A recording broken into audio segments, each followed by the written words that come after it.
Dice así la palabra de Dios. Desde la hora sexta hubo oscuridad sobre toda la tierra hasta la hora novena. Y alrededor de la hora novena Jesús exclamó a gran voz diciendo: Elí, Elí, lema sabactani. Esto es: Dios mío, ¿por qué me has abandonado? Algunos de los que estaban allí al oírlo decían: Este llama a Elías. Al instante, uno de ellos corrió y tomando una esponja, la empapó en vinagre y poniéndola en una caña, le dio a beber. Pero los otros dijeron: Deja, veamos si Elías los viene a salvar. Entonces Jesús, clamando otra vez a gran voz, exhaló el espíritu. Y en ese momento el velo del templo se rasgó en dos, de arriba a abajo, y la tierra tembló, y las rocas se partieron. Padre, damos gloria en esta hora una vez más a tu santo nombre. Señor, en este día en que rememoramos esa obra gloriosa de la cruz, a través de la cual tú viniste a reconciliar a los pecadores que estábamos perdidos contigo, Señor. Gracias, porque tú te ofreciste, tú tomaste nuestro lugar. El castigo que debió caer sobre nosotros cayó sobre ti, aun cuando tú eras inocente. Señor, en esta hora rogamos que tú prepares nuestras mentes, nuestros corazones, que sea tu Espíritu obrando en cada uno de nosotros, Señor, y que tú suplas la necesidad espiritual de cada uno de los presentes. Rogamos esto en el nombre que es sobre todo nombre, en el nombre de nuestro gran Dios y Salvador Jesucristo, y te damos gloria. Amén, amén y amén. Muchas gracias. Pueden ocupar sus asientos.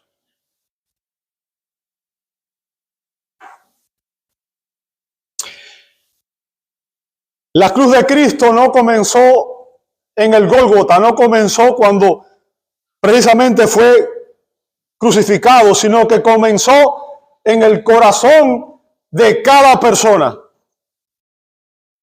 Cada clavo, cada herida, cada gota de su sangre derramada nos recuerda una realidad incómoda. Es nuestro pecado. Hoy no vamos a mirar a la cruz como simples espectadores, sino como responsables de la crucifixión de nuestro Señor. La crucifixión no fue un accidente político ni un error judicial. Fue una manifestación visible de la condición interna de la raza humana, de la condición interna de cada ser humano. Si usted leyera los versos anteriores, verá que la multitud se burlaba de Jesús mientras estaba en la cruz y rechazó a Cristo. Los líderes religiosos fueron quienes lo condenaron. Los soldados romanos fueron quienes lo crucificaron. Pero más allá de ellos, la Escritura enseña que fueron nuestros pecados, los tuyos y los míos, quienes llevaron a Cristo a la cruz del Calvario. No somos espectadores inocentes. Somos parte de la causa que llevó al Señor a la cruz del Calvario. Somos parte de la causa que llevó a que Cristo fuera sacrificado. El pecado no es algo pequeño, sino que es tan serio, es tan grave, que requirió la muerte del Hijo de Dios.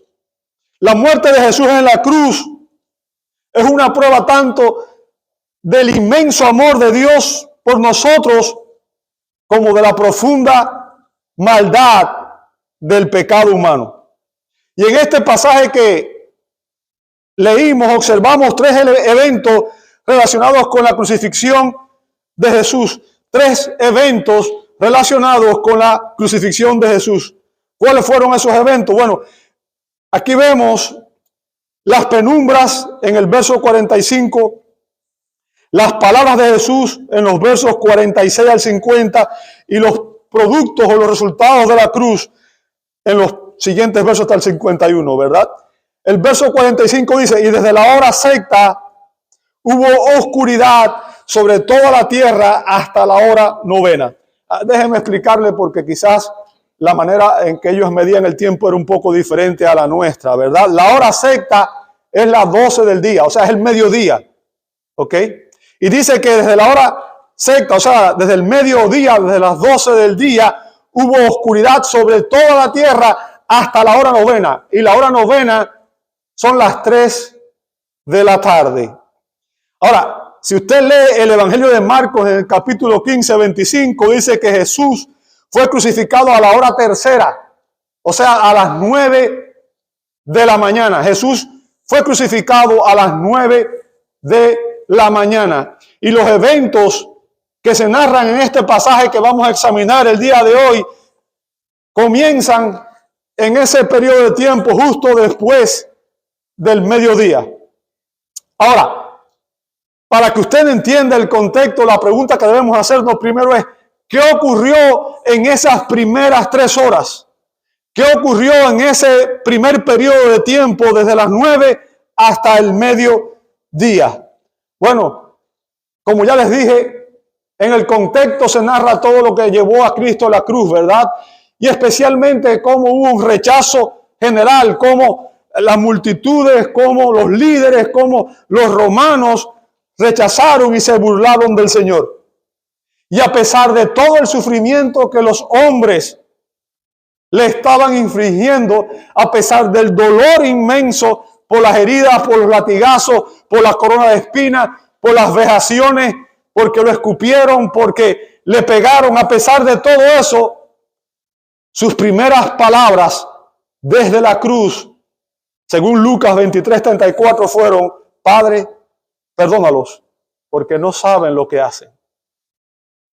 ¿Qué ejemplo de perdón? ¿Qué ejemplo de misericordia?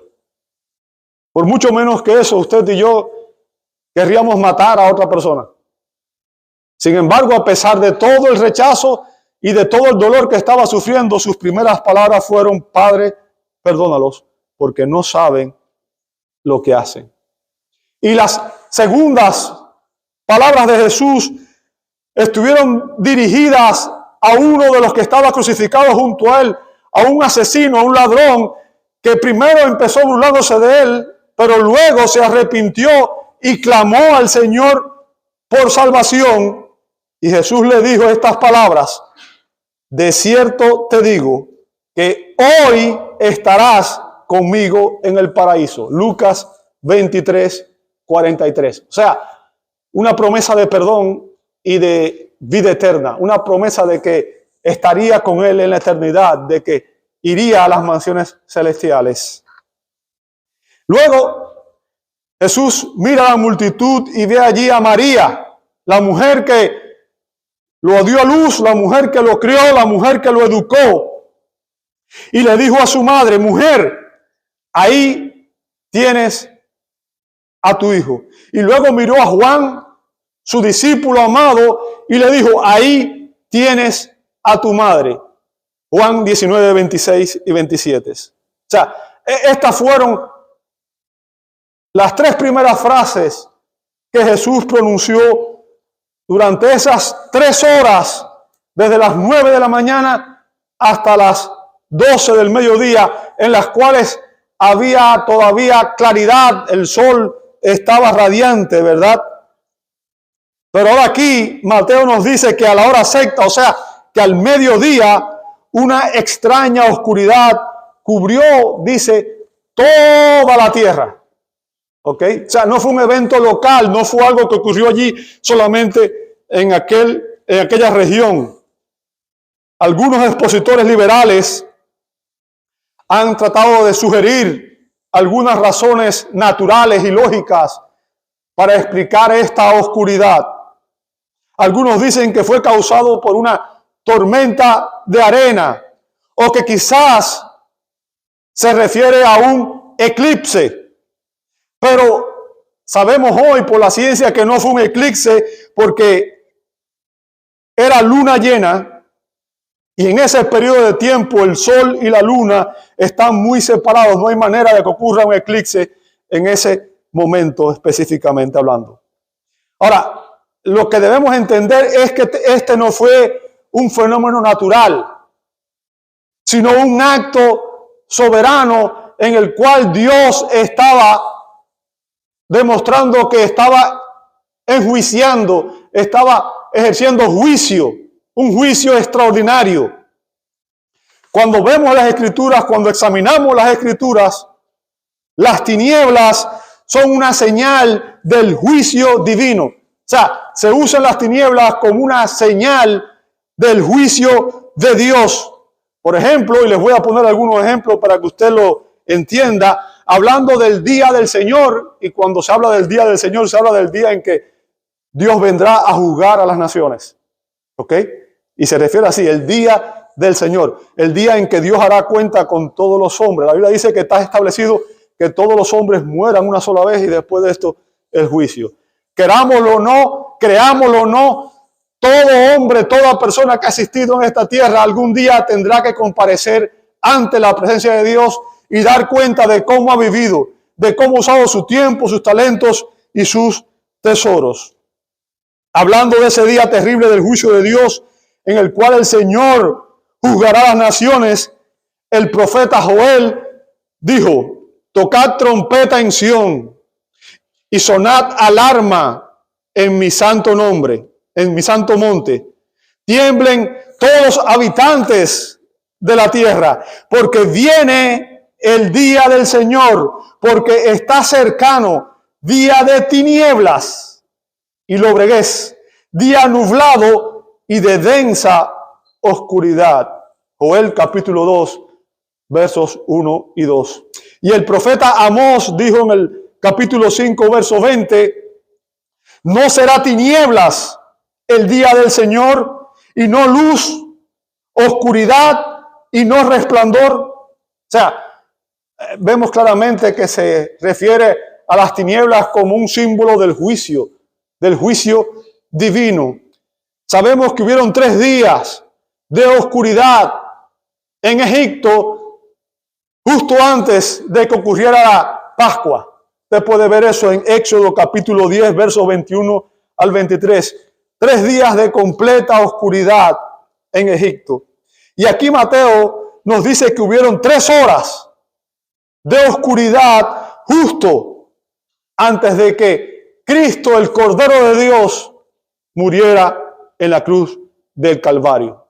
Así que es evidente que esta oscuridad era un símbolo del juicio.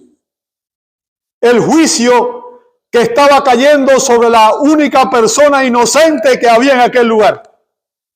El juicio que Jesús soportó cuando Dios, su Padre, el juez justo, lo hizo maldición por nosotros, como dice Gálatas 3:13. O sea, la maldición que estaba sobre ti y que estaba sobre mí, Dios la cargó sobre él. El inocente pagó por los culpables.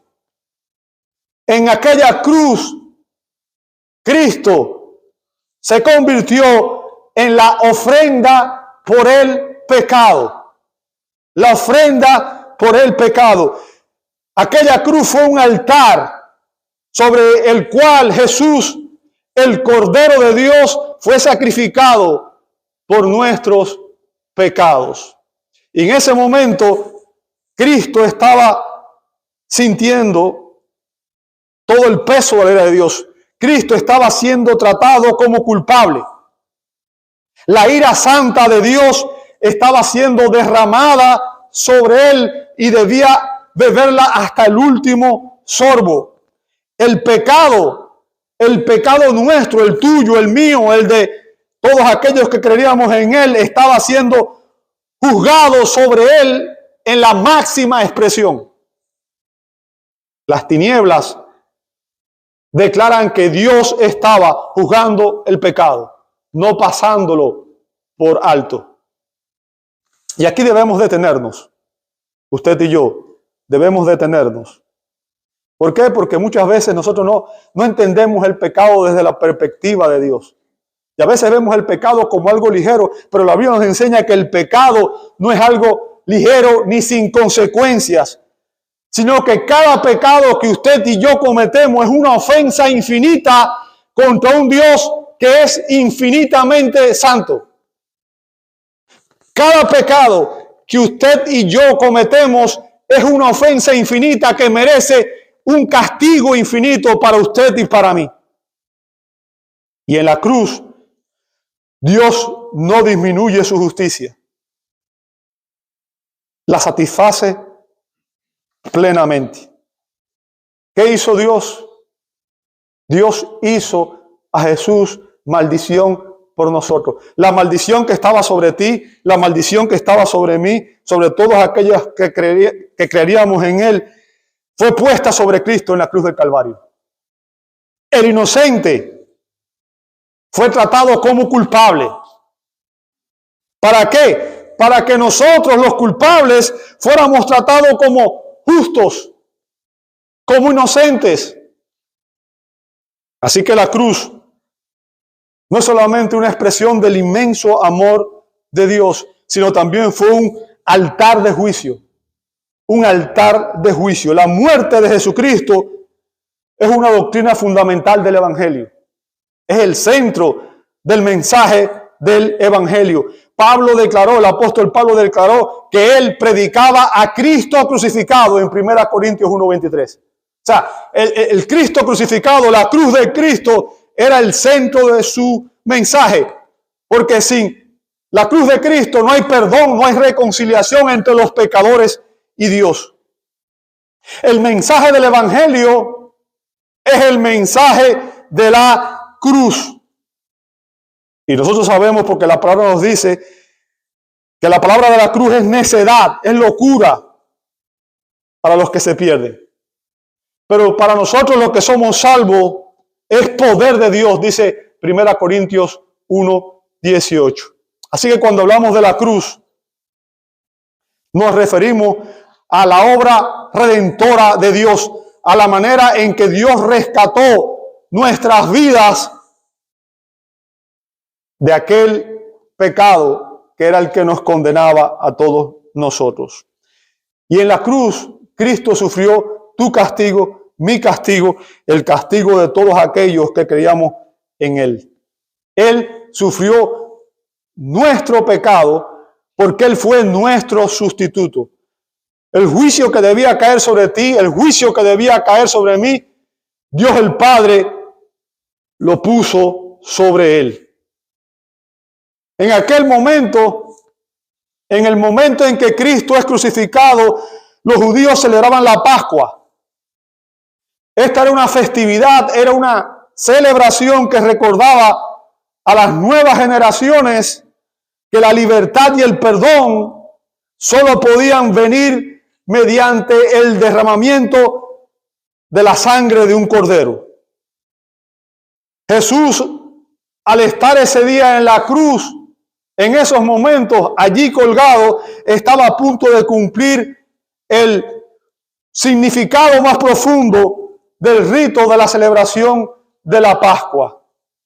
La Pascua no solamente miraba hacia atrás, hacia el Éxodo, cuando Dios libró a los israelitas de la esclavitud, los libró y los sacó de la esclavitud del pecado en Egipto, sino que también la Pascua miraba hacia adelante y anunciaba la cruz de Cristo, donde los pecadores que pusiéramos la fe en Él seríamos libertados de otra esclavitud, no la esclavitud física, sino la esclavitud espiritual, la esclavitud del pecado. ¿Por qué? Porque en esa cruz estaría el Cordero de Dios, como dijo Juan el Bautista, ¿verdad? Al ver a Jesús en Juan 1:29, él dijo: he aquí el Cordero de Dios que quita el pecado del mundo. Así que todos aquellos que reciben a Cristo por la fe, reciben la marca de la sangre. Recuerda, en el Éxodo, en la Pascua, se ordenó que cada familia sacrificara un cordero y se marcaran los dinteles de la puerta y los postes con sangre. Y cuando Dios pasó todos los primogénitos fueron perdonados. En la Pascua, en esta Pascua, Cristo murió. Y cuando usted y yo ponemos nuestra fe en Él, su sangre marca nuestros corazones. Y todos nuestros pecados, pasados, presentes y por venir, son perdonados. Y es la única manera en que una persona puede disfrutar de la verdadera libertad espiritual, el perdón y la reconciliación con Dios. Porque solamente en la sangre de Cristo somos libertados de la pena del pecado. Es el único antídoto a la enfermedad del pecado. No hay otro. Antes de estar en Cristo, toda persona que nace en este mundo está bajo la ira de Dios, bajo el juicio de Dios, como dice Pablo en Efesios 2. Todos éramos hijos de ira, hijos rebeldes. Y el salmista dice en el Salmo 7:11 que Dios es juez justo y Dios está airado con el impío todos los días. Antes de estar en Cristo, usted y yo estábamos bajo maldición, bajo ira, bajo el juicio de Dios. Éramos pecadores perdidos y sin esperanza.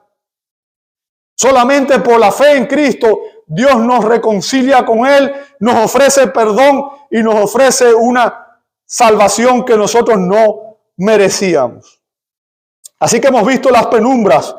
Vamos a ver ahora las palabras de Jesús pronunciadas a partir del mediodía, las palabras pronunciadas desde la cruz en los versos 46 al 50. O sea, aquí Mateo nos describe ahora las frases que Jesús pronunció desde la cruz a partir de la hora del mediodía. Dice el verso 46, y alrededor de la hora novena, Jesús exclamó a gran voz diciendo, Elí, Elí. O sea, estas palabras nos introducen aquí a uno de los misterios más profundos del Evangelio. Una de las verdades más sublimes y profundas del Evangelio. Elí es la forma hebrea. La aramea es Eloi. Tienen una gramática muy parecida, el hebreo y el arameo. Ambas significan Dios mío. Elí, Eloi significan lo mismo, significan Dios mío. Y sabe, si usted lee los evangelios, que los evangelios son biografías del Señor, se dará cuenta que esta fue la única vez en que Jesús no se dirigió a Dios como su Padre, sino que lo llamó Dios. Jesús dijo, Elí, Elí, lema sabactani. Significa, Dios mío, ¿por qué me has abandonado? El Hijo clamando porque sentía el abandono del Padre. Y Jesús con estas palabras estaba cumpliendo otra profecía. Estaba citando las palabras del Salmo 22, verso 1, que dice, Dios mío, ¿por qué me has abandonado? ¿Por qué estás tan lejos de mi salvación y de las palabras de mi clamor? La pregunta que debemos hacer no es ¿por qué Jesús, que la Biblia nos dice que era el Hijo amado, en quien el Padre tenía contentamiento?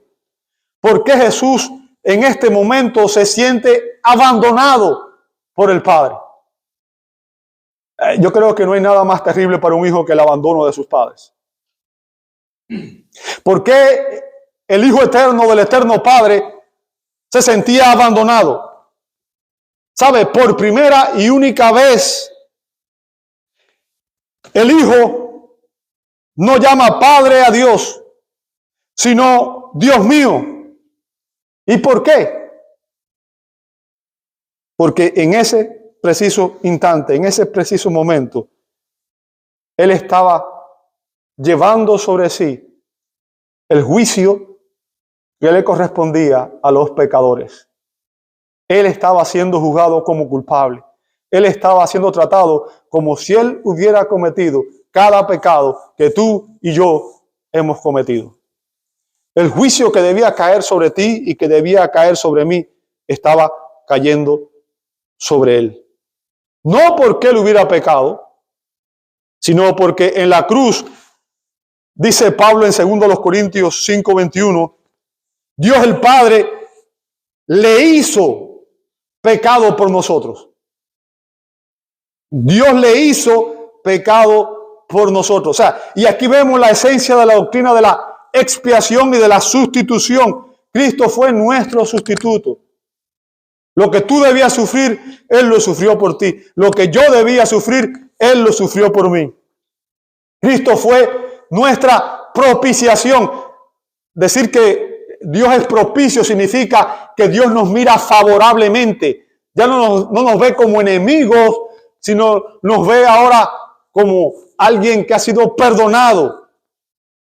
Cristo fue el portador de la ira de Dios. Él cargó toda esa ira que debía ser derramada sobre nosotros. Dios la puso sobre Él. En la cruz, Jesús experimentó una separación del Padre que Él nunca había conocido por la eternidad. Porque el Padre lo hizo pecado por nosotros. Y al hacerlo, el Padre tuvo que apartarse judicialmente de su Hijo.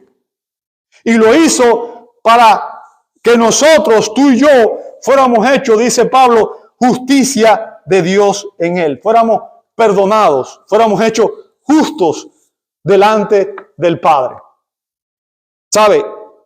Y ese verso, 2 Corintios 5:21, responde a una pregunta que hizo Job, que es la pregunta más importante que todo ser humano debe hacerse. Job la hizo 2 veces, pero nada más voy a citar en el capítulo 9, verso 2. Job hizo una pregunta: ¿cómo puede un hombre ser justo delante de Dios? ¿Cómo puede un pecador ser justo delante de un Dios que es perfectamente santo? Déjame decirte, la respuesta es que para ti y para mí eso es imposible. Usted y yo nunca podríamos lograr ser lo suficientemente justos como para que Dios nos aceptara en su presencia. La Escritura dice claramente en Romanos 3:10 que no hay justo. Y el profeta dijo que nuestras obras más justas son como trapos de inmundicia delante de Dios. Nuestras mejores obras son inservibles, no nos ganan, no nos merecen el favor de Dios. Entonces, ¿cómo puede un hombre ser justo delante de Dios? Déjame decirte, el único remedio, la única manera, solo por la fe en Cristo.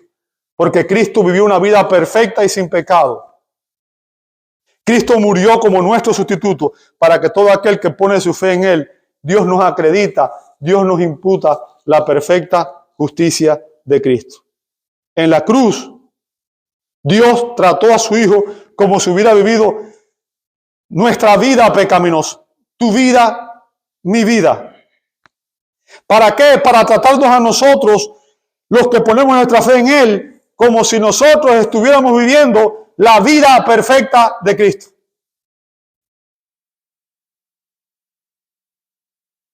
En la cruz, la ira santa y justa de Dios se agotó por completo sobre Cristo. Y mediante su sacrificio, mediante el sacrificio de Cristo, usted y yo somos salvos de la ira de Dios. ¿Entiende eso? Somos salvos de la ira de Dios. O sea, Dios nos estaba salvando de sí mismo. Es imposible para la mente humana razonar en esto. Dios nos estaba salvando de sí mismo. Somos salvos de la ira de Dios. Somos salvos por la gracia de Dios. O sea, Dios nos salva Él mismo, porque usted y yo no podíamos salvarlo. Y somos salvos para la gloria de Dios. O sea, Dios nos salva para sí mismo. Dios nos compró para Él, para que fuéramos su pueblo redimido, aquel que lo adorará por toda la eternidad. Y este abandono del que se menciona aquí en este pasaje no es sentimental, es legal, es judicial. ¿Por qué? Porque siendo justo, Dios no podía dejar sin castigo el pecado. Por tanto, la ira que debía caer sobre ti y la ira que debía caer sobre mí, cayó sobre Él. Dios la juzgó en Él para poder perdonarnos a ti y a mí. Y algunos de los que estaban allí, dice el verso 47, al oírlo decían, este llama a Elías. O sea, seguían burlándose de él. Y al instante uno de ellos corrió y tomando una esponja, la empapó en vinagre y poniéndola en una caña le dio a beber. Y aquí se cumplió otra de las profecías. Fíjense, todo lo que aconteció con relación al sacrificio de Cristo marcó el cumplimiento de muchas profecías del Antiguo Testamento, que solamente podían cumplirse en él. ¿Ok? Jesús aquí estaba cumpliendo la profecía del Salmo 69, verso 21, que decía, en mi sed me dieron a beber vinagre. Verso 49 dice, pero los otros dijeron, veamos si Elías viene a salvarle. O sea, note, ellos seguían burlándose, seguían haciendo mofa, seguían riéndose, ridiculizando a Jesús. Verso 50, entonces Jesús, clamando otra vez a gran voz. Ahora, por eso es importante que tengamos 4 evangelios, ¿cierto? Porque en los evangelios tenemos diferentes enfoques, tenemos la historia completa. Mateo no nos dice lo que pasó aquí, pero aquí Jesús dijo otras palabras más. Aquí Jesús dice, Juan 19:30, que fue el verso que leímos al principio, gritó a gran voz, consumado es. Consumado es. ¿Sabe? Esa expresión es una palabra griega. Tetelestai. Viene del término teleo, que significa terminar, cumplir, pagar. En los recibos de impuestos que han sido encontrados, ¿verdad? Los recibos de impuestos de la época que los arqueólogos han encontrado, en los que aparecía esta palabra, significaba que la deuda había sido pagada en su totalidad. No quedaba nada pendiente, había sido totalmente cubierta, borrada, pagada. Y cuando Jesús clamó en la cruz, consumado es, declaró que la deuda que teníamos usted y yo fue totalmente pagada. Que la justicia fue totalmente satisfecha. Que la redención fue totalmente asegurada en Cristo Jesús por su obra en la cruz del Calvario. Nada quedó pendiente. No hay nada que usted y yo podamos añadir a la salvación. Usted y yo no cooperamos en la salvación. No aportamos nada a nuestra salvación, excepto, dijo Jonathan Edwards, que el pecado que la hizo necesaria. La salvación para usted y para mí es un regalo, un don que Dios nos da, un favor inmerecido, y la recibimos solo por gracia, por medio de la fe en Cristo Jesús. Como dice Pablo en Efesios 2, 8 a 9. Por tanto, todo aquel que entiende que antes de Cristo era un pecador perdido y mira a la cruz, se arrepiente de sus pecados y pone su fe en Cristo, recibe a Cristo por la fe, en ese instante recibe la marca de la sangre del Cordero de Dios en su corazón y será librado en el día de la ira y del justo juicio de Dios.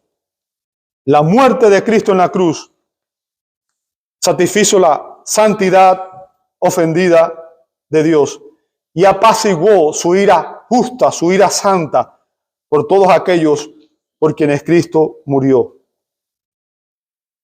La Escritura nos dice en Isaías 53, versos 5 al 6, que en la cruz Jesús fue herido o traspasado por nuestras transgresiones. No por las de Él, por las tuyas y por las mías. Por la tuya y por la mía. Molido por nuestras iniquidades. No por los de Él, sino por las tuyas y por los míos. El Señor hizo que cayera sobre Él la iniquidad, el castigo por el pecado. ¿De quién? De todos nosotros. Tu pecado y mi pecado fue juzgado en Cristo. En la cruz, Jesús estaba llevando en su propio cuerpo el castigo por todos y cada uno de nuestros pecados. Pablo explica que en la cruz Cristo fue hecho maldición por nosotros para, dice él, comprarnos y redimirnos de la maldición en Gálatas capítulo 3, verso 13. O sea, la maldición que debía caer sobre ti y sobre mí, Cristo la sufrió por nosotros. Por tanto, dice la Escritura que aquellos que ponen su fe en Cristo, dice, por tanto, no hay ahora condenación para los que están en Cristo Jesús, dice el apóstol Pablo en Romanos capítulo 8, verso 1. O sea, aquel que ha puesto su fe en Cristo nunca sufrirá el castigo divino, porque todos sus pecados han sido perdonados en Cristo. ¿Por qué? No porque tú lo ganaste, no porque tú lo merecías, no porque tú y yo somos tan buenos que Dios tenía que salvarnos, sino porque la sangre de Jesús, su Hijo, dice Juan 1:7, nos limpia de todo pecado.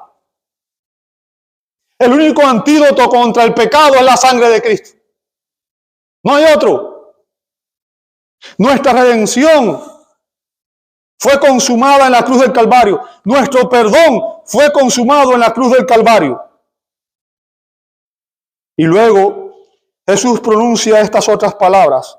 Padre, en tus manos encomiendo mi espíritu. Lucas 23:46. Déjeme decirle, como expliqué el domingo pasado, la muerte de Jesús no fue un accidente. Jesús estaba en absoluto control de todas circunstancias. Él estaba en pleno control de su vida.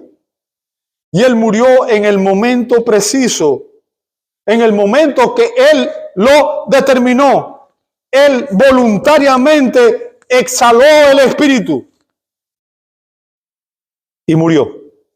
A Jesús nadie le quitó la vida. ¿Sabe? A veces la persona pregunta, ¿quién mató a Jesús? ¿Fueron los judíos? ¿Fueron los romanos? No, fue el Padre, obviamente. Dios envió a su Hijo a morir. Y ese era el plan de Dios desde el principio. Él sería nuestro sustituto. Todos nuestros pecados tendrían que ser cubiertos por Él. Pero como también Jesús dijo en Juan 10, 17 al 18, no sé cuántos de ustedes han notado estas palabras de Jesús. Jesús dijo en Juan 10, versos 17 al 18, por eso el Padre me ama, porque yo doy mi vida para tomarla de nuevo. Note lo que dice a continuación. Nadie me la quita, sino que yo la doy de mi propia voluntad. Y escuche luego, tengo autoridad para darla y tengo autoridad para tomarla de nuevo. O sea, Jesús entregó su vida voluntariamente. Él lo hizo voluntariamente. Y lo hizo de acuerdo al plan eterno de Dios.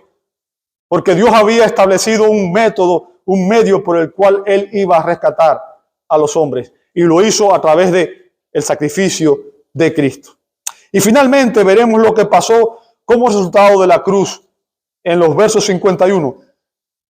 Lo que pasó como resultado de la cruz, y ya con esto vamos a terminar. Verso 51 dice, y aquí, y esto es lo primero que pasó como resultado de la cruz, ¿ok?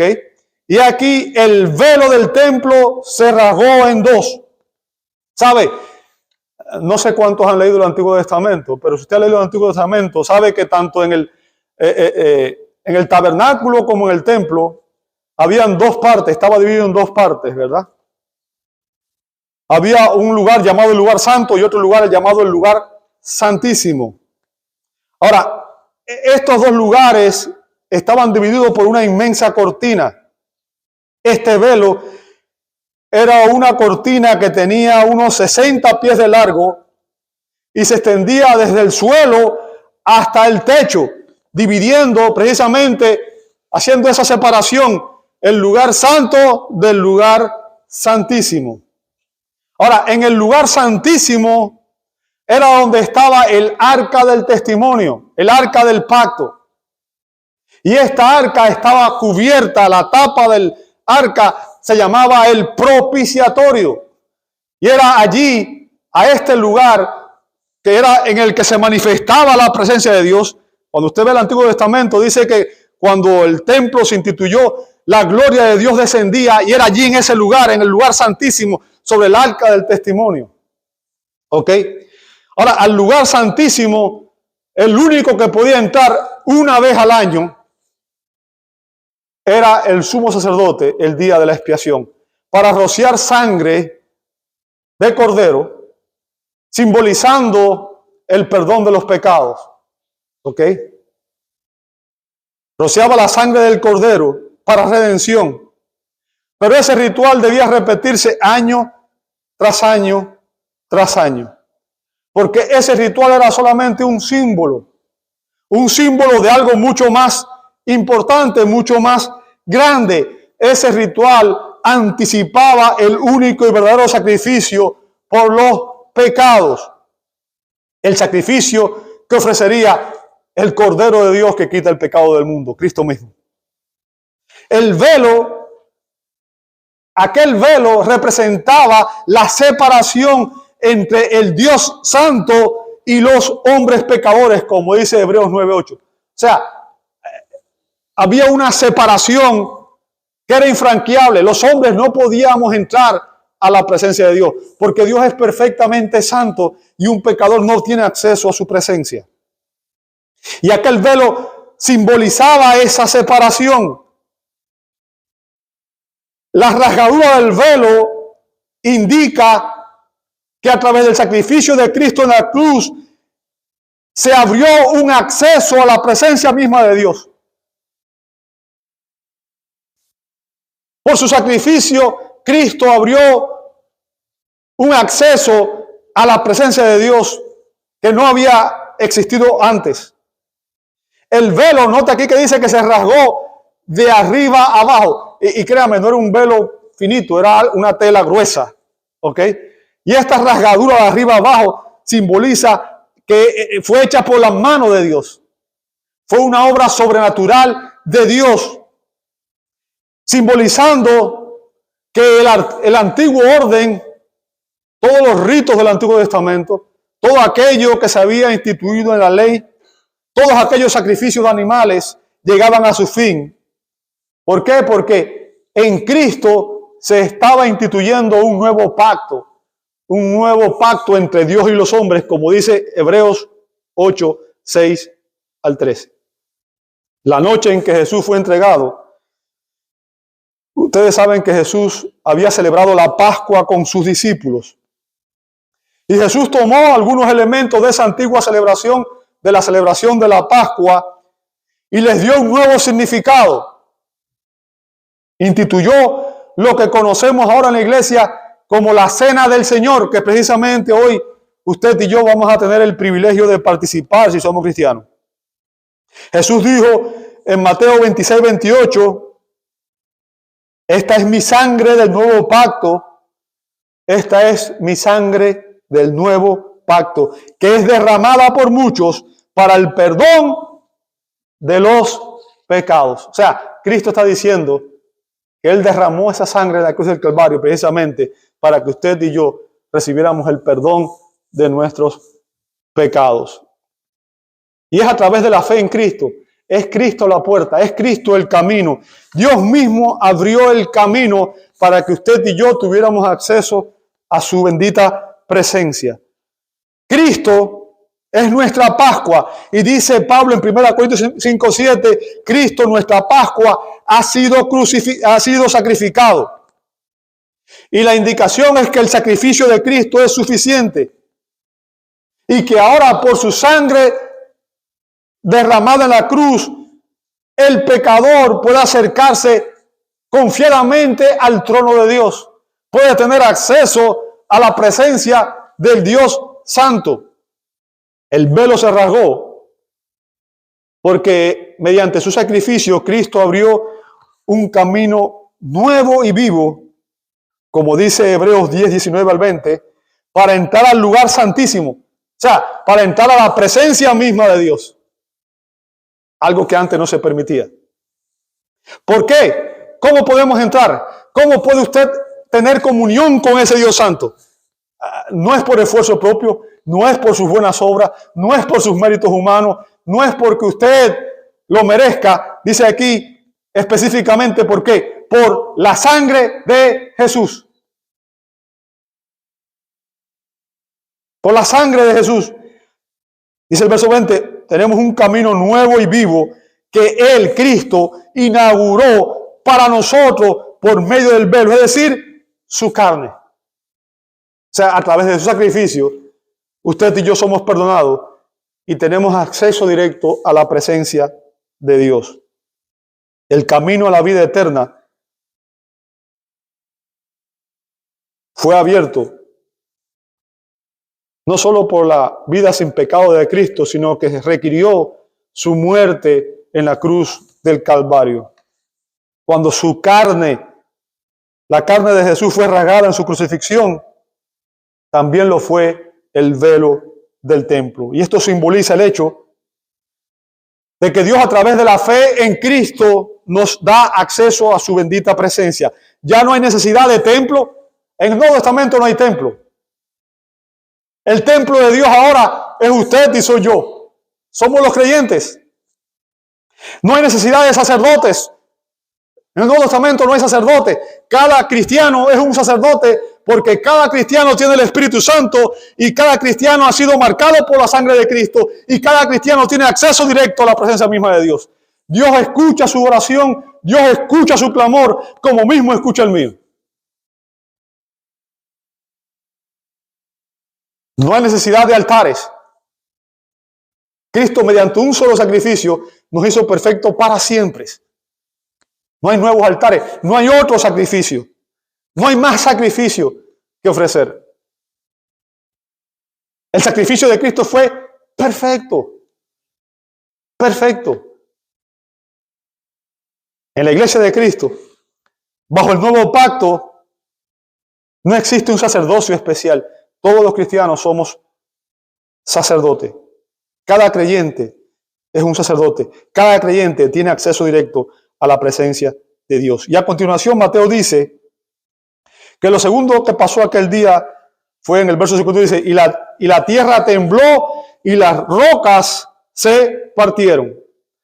Este fue otro terremoto que ocurrió de manera sobrenatural. Y ocurrió específicamente en el mismo instante en que Cristo expiró, en el que Cristo murió.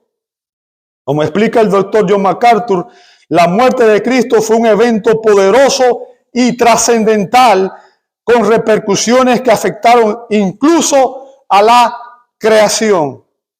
Por su muerte en la cruz, Jesús se ganó el derecho de tomar el título de propiedad de la tierra de manos del Padre, dice Apocalipsis 5, 9 al 10. Por lo tanto, cuando Dios hizo temblar la tierra a la muerte de su Hijo, le dio al mundo un anticipo de lo que hará cuando un día haga temblar la tierra en juicio a la venida del Rey de Reyes.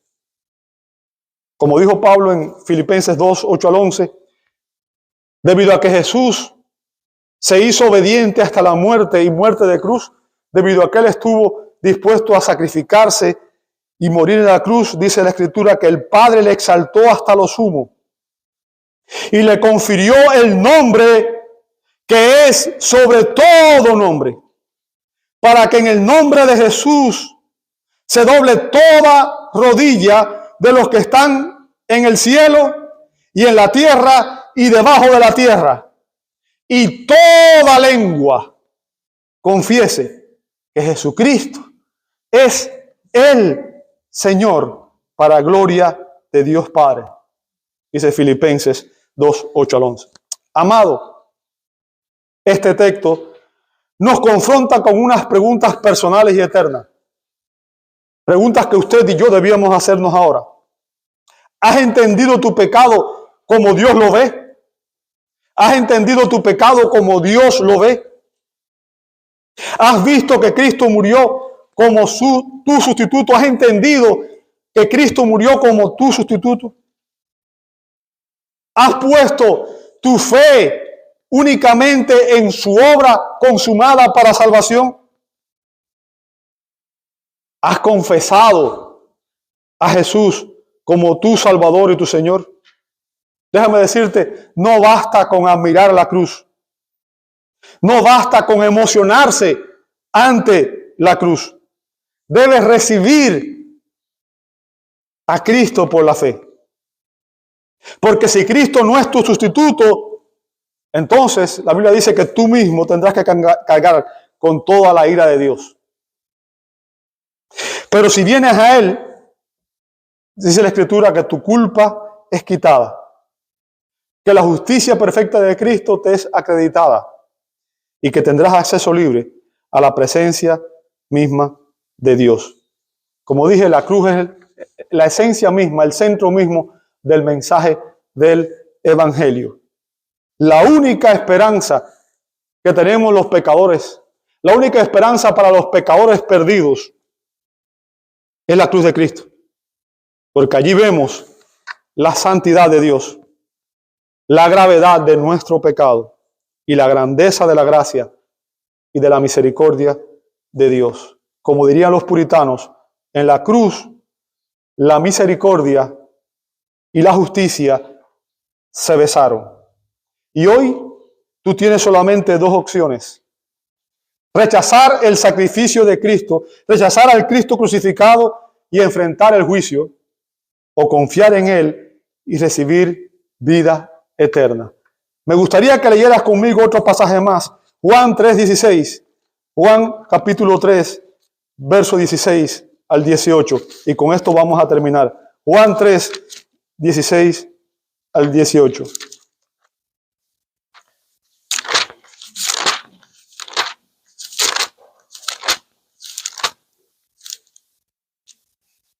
Escucha estas palabras, son para ti y son para mí, son para todos.